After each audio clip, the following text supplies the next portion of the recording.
하나님의 말씀 고린도후서 5장 1절에서 10절까지 함께 봉독합니다. 만일 땅에 있는 우리의 장막집이 무너지면 하나님께서 지으신 집 곧 손으로 지은 것이 아니요 하늘에 있는 영원한 집이 우리에게 있는 줄 아느니라. 참으로 우리가 여기 있어 단식하며 하늘로부터 오는 우리 처소를 덧입기를 간절히 사모하노라. 이렇게 입음은 우리가 벗은 자들로 발견되지 않으려 함이라. 참으로 이 장막에 있는 우리가 짐진 것 같이 탄식하는 것은 벗고자 함이 아니요 오히려 덧입고자 함이니 죽을 것이 생명의 삼킨 바 되게 하려 함이라. 곧 이것을 우리에게 이루게 하시고 보증으로 성령을 우리에게 주시니는 하나님이시니라. 그러므로 우리가 항상 담대하여 몸으로 있을 때에는 주와 따로 있는 줄을 아노니 이는 우리가 믿음으로 행하고 보는 것으로 행하지 아니함이로다. 우리가 담대하여 원하는 바는 차라리 몸을 떠나 주와 함께 있는 그것이라. 그런즉 우리는 몸으로 있든지 떠나든지 주를 기쁘시게 하는 자가 되기를 힘쓰노라. 이는 우리가 다 반드시 그리스도의 심판대 앞에 나타나게 되어 각각 선악간에 그 몸으로 행한 것을 따라 받으려 함이라. 아멘. 고린도후서 4장에서는요 겉사람과 속사람을 대조해서 이야기를 했죠. 겉사람, 즉 우리의 육체는 마치 질그릇 같아가지고 연약하고 깨지기 쉽고 그리고 시간이 흐르면 낡아지고 이게 우리의 겉사람입니다. 그렇지만 부활의 생명을 가지고 있는 우리 속사람, 우리 속사람은 날마다 새로워진다고 말씀하고 있어요. 이러한 대조를 오늘 본문 5장에서는요 이 땅에 있는 장막집과 하늘에 있는 영원한 집을 대조해 가지고 좀 더 자세히 이야기하고 있습니다. 1절 한번 다시 보겠습니다. 만일 땅에 있는 우리의 장막집이 무너지면 하나님께서 지으신 집 곧 손으로 지은 것이 아니요 하늘에 있는 영원한 집이 우리에게 있는 줄 아느니라. 자, 우리가 아는 게 뭡니까? 땅에 있는 우리의 장막집. 땅에 있는 우리의 장막집은요 우리가 땅에서 입고 있는 우리 육체를 말하는 거예요. 우리의 몸, 육신을 갖고 있는 우리 몸, 이 땅에서 살아가고 있는 우리 몸을 이 땅에 있는 장막집이다 이렇게 표현했어요. 장막은 뭡니까? 장막. 텐트에 텐트 치고 거기서 계속 사는 사람 없잖아요. 텐트 치고 또 텐트 걷고 또 이동하고. 그래서 이 장막이라는 말은요 잠시 머물다가 이동한다라는 의미를 내포하고 있는 거예요. 그러므로 땅에 있는 장막집이 무너진다는 말은 육체적인 죽음을 말하는 거예요. 그러니까 이 땅에 있는 장막집 및 이거는 잠시 있는 거잖아요. 우리 이 땅의 몸은 잠시 있다가 우리가 주님 계신 곳으로 천국으로 옮겨진다는 거거든요. 이동한다는 거거든요. 땅에 있는 장막집이 무너지면 우리가 기다리는 것은 무엇입니까? 그것은 바로 하늘에 있는 영원한 집입니다. 하늘에 있는 영원한 집은요 하나님께서 지으신 집이다 이렇게 말하고 있어요. 손으로 지은 것이 아니라 하나님께서 지으신 집이다. 그것이 바로 하늘에 있는 영원한 집이다라고 이야기하는 거예요. 자, 그렇다면 여러분, 하늘에 있는 영원한 집은 천국을 말하는 것일까요? 여러분 어떻게 생각하세요? 하늘에 있는 영원한 집, 이것은 천국일까요? 한번 생각해 보겠습니다. 이 땅에 있는 장막집, 하늘에 있는 영원한 집, 이게 지금 대조되고 있는 거예요. 대조되고 있는 겁니다. 그러니까 이 땅에 있는 장막집이 육신을 가지고 있는 몸이라면 그럼 하늘에 있는 영원한 집은 뭐예요? 부활 생명을 가지고 있는 그 몸, 부활의 몸을 말하는 거예요. 천국은 하늘이겠죠. 하늘, 천국에 있는 영원한 집이거든요. 천국에서 내가 부활 생명을 누리면서 영원토록 사는 그 부활의 몸을 말하고 있는 거예요. 이게 지금 대조되고 있습니다. 이 몸은, 하늘에 있는 영원한 몸은요 성도들이 죽음 이후에 입게 될 부활의 생명을 가진 그 부활의 몸을 말하는 거예요. 그 몸은요, 이 땅에 있는 몸과는 성질이 달라요. 그것은요, 하나님께서 지으신 몸이고 또 영원한 몸이고 그리고 영원한 생명을 누리는 몸이 되는 거예요. 이것을요, 2절과 4절에서 다시 풀어서 설명해 주고 있어요. 자, 2절부터 4절까지를 한번 보겠습니다. 참으로 우리가 여기 있어 탄식하며 하늘로부터 오는 우리 처소를 덧입기를 간절히 사모하노라. 하늘로부터 오는 우리 처소, 아까도 말씀드렸죠? 부활 생명을 갖고 있는 부활의 몸이라고 그랬어요. 이렇게 입으면 우리가 벗은 자들로 발견되지 않으려 함이라. 참으로 이 장막에 있는 우리가 짐진 것 같이 탄식하는 것은 벗고자 함이 아니요 오히려 덧입고자 함이니 죽을 것이 생명에 삼킨 바 되려 함이라. 2절과 4절에서는요, 바울이 현재적 탄식과 미래적 소망을 지금 연결시키고 있어요. 지금 여기서 우리가 입고 있는 그 몸은 우리가 입고 있는 이 땅에 있는 장막집은 질그릇과 같은 거거든요. 깨지기 쉽고 연약하고 병들고 나이 먹을수록 낡아지고 이런 것을 보면서 탄식한단 말입니다. 그리고 이 땅에 있는 몸은요, 고난이 오면 고통당할 수밖에 없잖아요. 그러니까 이 땅에 사는 날 고난의 문제는 항상 찾아오거든요.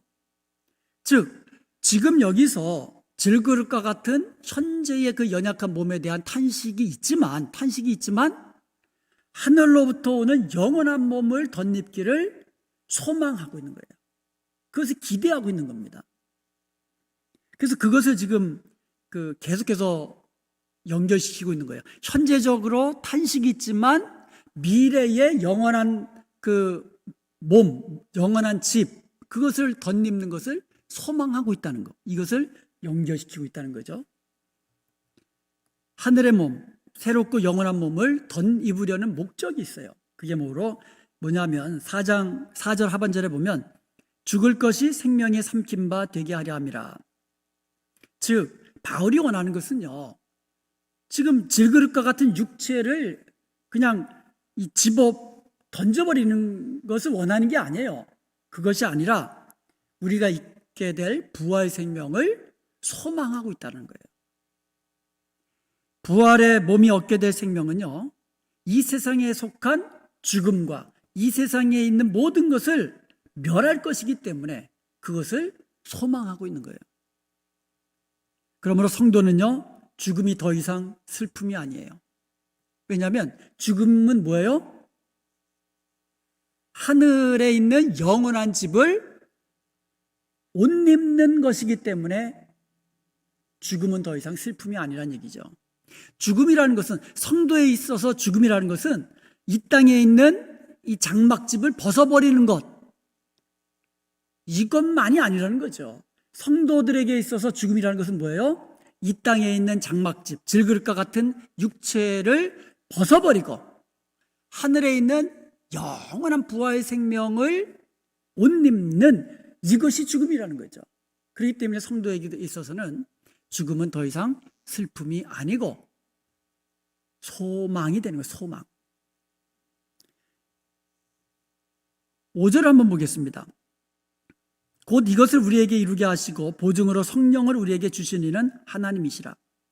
자, 이 땅에 있는 우리 몸, 인간을 창조하셔서 이 땅에 있는 우리 몸을 주신 분이 누구예요? 하나님이시죠. 마찬가지로 하늘에 있는 영원한 장막집을 주시는 이도 하나님이시라는 거예요. 그런데 그것을 보증으로서 성령을 주셨다는 거예요. 여기서 보증이라는 말, 고린도후서 1장 22절에 보면 그가 또한 우리에게 인치시고 보증으로 우리 마음에 성령을 주셨느니라. 여기에도 보증이라는 말이 나오거든요. 이 여기서 말하는 보증이라는 것은 보증금을 말하는 보증금. 이 보증금, 아라본이라고 그러거든요. 아라본이라는 헬라어는 보증금을 말하는 거예요. 그 어니스트 머니, 디파짓 머니를 말하는 거거든요. 그러니까 하나님께서 반드시 우리에게 하늘에서 영원한 몸, 영광스러운 몸을 입도록 하실 것입니다. 반드시. 그리고 그것을 보증으로써 성령을 주신 거예요.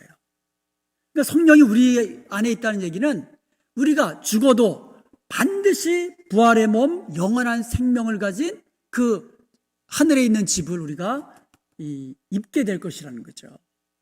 그것이 확실하다는 거예요. 그래서 이렇게 이야기합니다. 6절에 그러므로 우리가 항상 담대하여 몸으로 있을 때에는 주와 따로 있는 줄 아노라. 항상 담대하다. 그러므로라는 말은요, 결론적인 말을 이야기하거든요. 그래서 6절은요 1절부터 5절까지의 소결론이에요. 자, 소결론에서 뭐로 시작합니까? 우리가 항상 담대하여. 담대하다는 말은요 자신 있다, 확신한다는 뜻이에요. 확신한다는 얘기예요.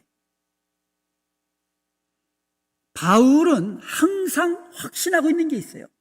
그 확신이 뭐냐? 부활의 몸과 부활 생명을 약속하는 그리스도 복음에 대한 확신이고, 그리고 이 모든 일을 계획하시고 이루시고 보증으로 성령을 주신 하나님에 대한 확신이에요. 바울은 이런 확신이 있었던 거예요. 바울은 계속해서 몸으로 있을 때에는 주와 따로 있는 줄 안다라고 이야기합니다.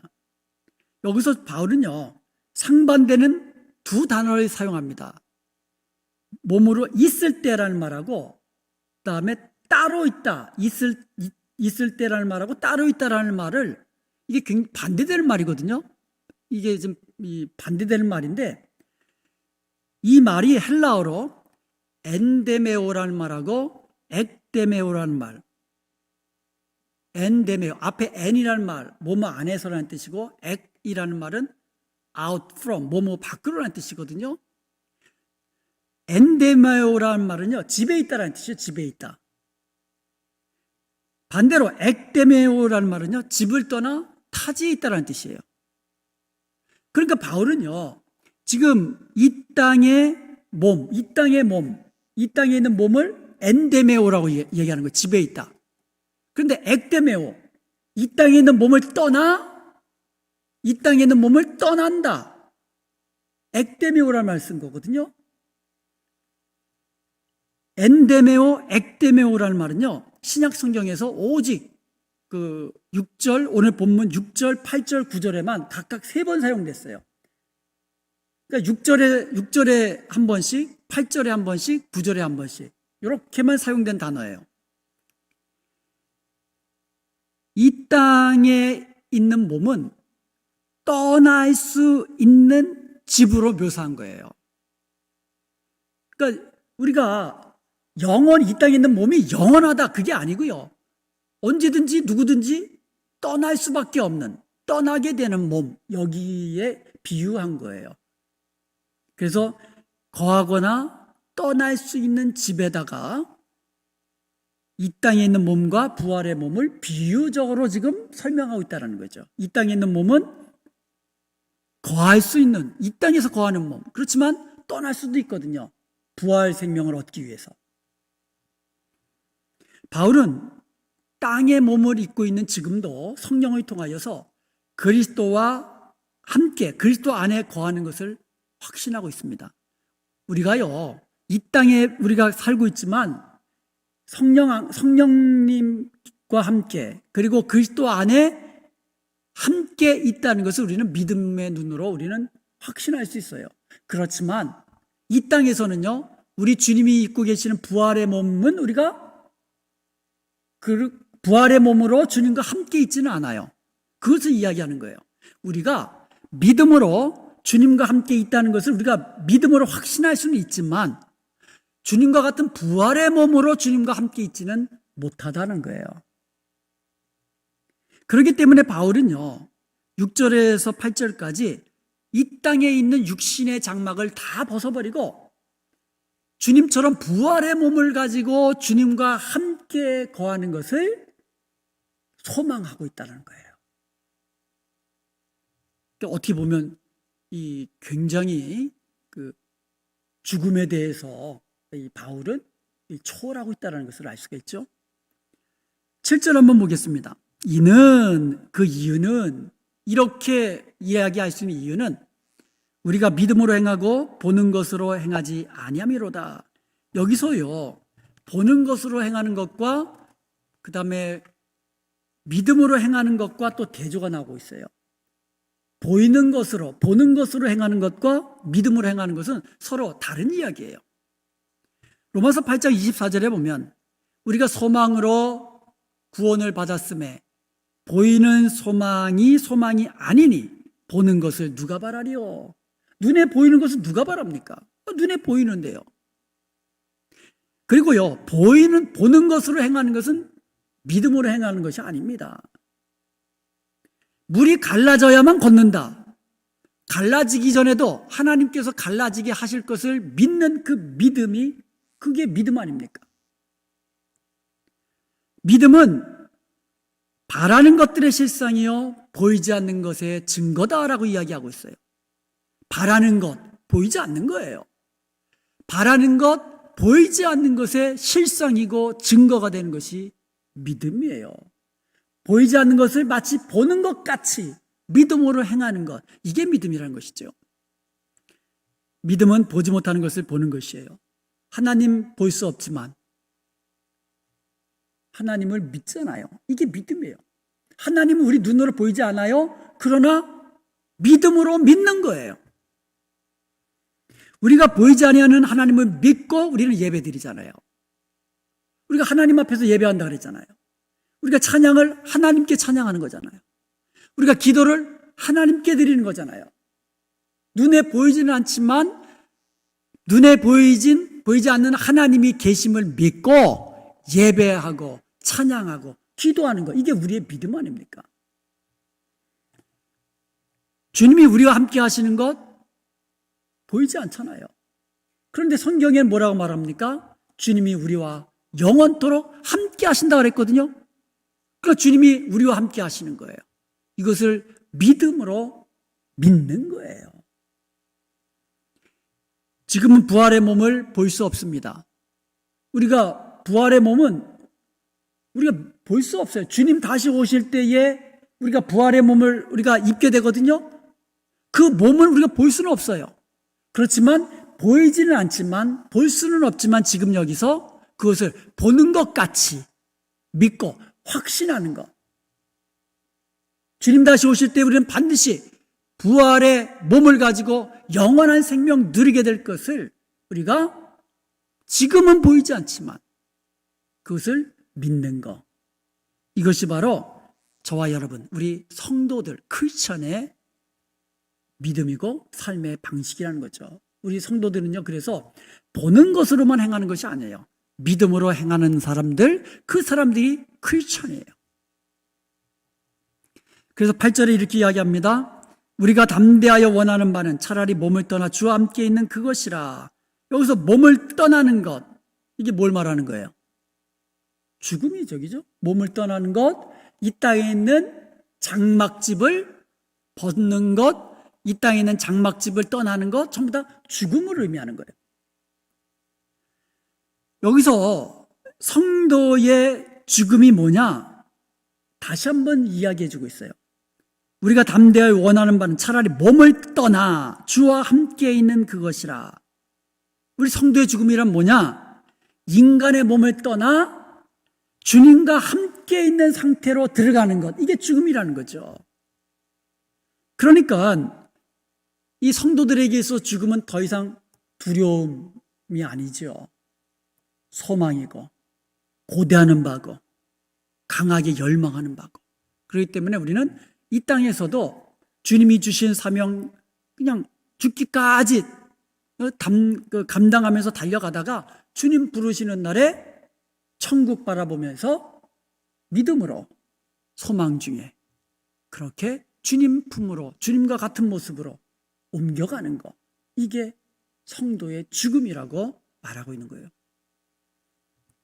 바울은요, 나이가 이제 점점 많아지면서, 그리고 육체적으로도 육신에 가시가 있다 그랬잖아요. 그러니까 늘 질병을 달고 사는 거예요. 그러니까 바울이 건강한 상태에서 복음 전한 게 아니라 늘 아프고 고통스럽고 그런 상태에서 복음을 전한 거예요. 그리고 가는 데마다 환영만 받았습니까? 돌에 맞기도 하고 채찍에 맞기도 하고 감옥에 갇히기도 하고, 그러니까 몸도 엉망일 거예요. 점점 연약해지고 낡아가는 질그릇과 같은 육신을 벗고, 그리고 고난과 죽음이 연속되는 고단한 이 사역을 벗어버리고 부활의 생명 입기를 한편으로는 고대했다라는 거예요. 그러나 이 모든 이유보다 바울이 몸을 떠나기를 강하게 원했던 이유는 주님과 완전하게 연합, 주님과 같은 부활의 몸으로 영원토록 주님과 함께 영원한 생명을 누리기를 소원했기 때문이라는 거죠. 그래서 바울이 그랬잖아요. 천국 보고 나서 천국이 너무너무 좋은 거예요. 너무너무 영광스러운 거예요. 그래서 내가 빨리 가고 싶다, 그 얘기를 했어요. 그러나 이 땅에 있는 이유는 주님께서 내게 맡겨주신 사명, 감당할 사명이 있기 때문에 이 땅에 있는 것이다, 이렇게 이야기했거든요. 그러므로 우리 성도들에게 있어서는요, 바울처럼 더 이상 두려움, 그리고 어떤 연약함의 결과, 이런 것이 아니라 완전한 구원과 부활 생명으로 들어가는 관문이 되는 거예요. 관문. 그래서 어떻게 보면 성도들에게 있어서 죽음이란 천국 입성식이에요. 그러므로 우리는 죽음을 더 이상 두려워하는 것이 아니라 오히려 천국을 소망하면서 이 땅에 있는 날 동안에 주님과 함께 늘 믿음으로 살아가는 것, 이게 바로 성도들의 삶의 방식인 줄로 믿습니다. 이렇게 바울은요, 날마다 부활 생명 입기를 소망하며 살았기 때문에 지금 여기서의 삶이 다른 사람과 다른 거예요. 바울은요, 이 천국을 바라보며 살았거든요. 천국을 바라보며 살았다는 얘기는 뭐예요? 주님과 같은 부활의 몸으로 주님과 함께 영원히 살 것을 소망하면서 살았어요. 그렇기 때문에 이 땅에서 사는 방식이 다르다는 거죠. 그러니까 이 땅에서 바울이 어떻게 살았습니까? 어떻게 하면 주님이 기쁘시게 하는 삶을 살을까? 이것이 바로 천국을 소망하며 살았던 바울의 삶의 모습이었다는 거죠. 어떻게 하면 주님을 기쁘시게 할까? 이 땅에 있든지 주님 앞에 서든지 어디서든지 무엇을 하든지 주님을 기쁘시게 하기를 원했던 바울의 모습이라는 겁니다. 왜 그렇습니까? 이 땅이 목표가 아니라 천국이 목표였고, 천국에서 입게 될 부활 생명, 부활의 영광, 그 부활의 영원한 생명을 소망하였기 때문에 이 땅에서 주님이 기뻐하시는 삶을 살았다라는 거죠. 그래서 9절에 이렇게 이야기합니다. 그런즉 우리는 몸으로 있든지 떠나든지 주를 기쁘시게 하는 자가 되기를 원하노라. 여기 보면 몸으로 있든지 떠나든지 엔데메오, ek데메오 또 사용된 거예요. 이 땅에서 육신의 몸을 입고 있든지 아니면 이것을 벗어버리고 주님께로 가든지 항상 주님이 기쁘시게 하는 자가 되기를 힘쓴다. 이게 바울의 고백이에요. 여기서 몸이라는 말은 원문에는 없어요. 그런데 거하든지 떠나든지라는 말을 이 문맥으로 부드럽게 하기 위해서 이 번역한 거거든요. 번역할 때 집어넣은 거거든요. 그러니까 몸을 떠나든지 몸에 거하든지. 그래서 대상이 몸이거든요. 그래서 적절하게 이제 번역했다고 봅니다. 힘쓰노라. 여기서 힘쓰노라는 말은요, 무엇인가를 갈망한다라는 뜻이에요. 그리고 무엇인가를 명예롭게 여긴다는 뜻이에요. 즉 바울은요, 이 땅에서의 삶을 살면서 주님을 기쁘시게 하려는 아주 강한 열망을 가지고 살았다라는 거죠. 먹든지 마시든지 무엇을 하든지 어떻게 하면 주님을 기쁘시게 할까? 어떻게 하면 우리 하나님께만 영광 돌리며 살까? 그것이 주된 목표였다는 거죠. 왜 그렇습니까? 천국에서 하늘에 있는 영원한 이 집을 옷 입는 것을 소망하며 살았기 때문에. 그리고 나서 10절에서요. 바울이 현재 삶에서 주님을 기쁘시게 하는 삶을 사는 또 다른 이유를 제시합니다. 자, 10절에 보겠습니다.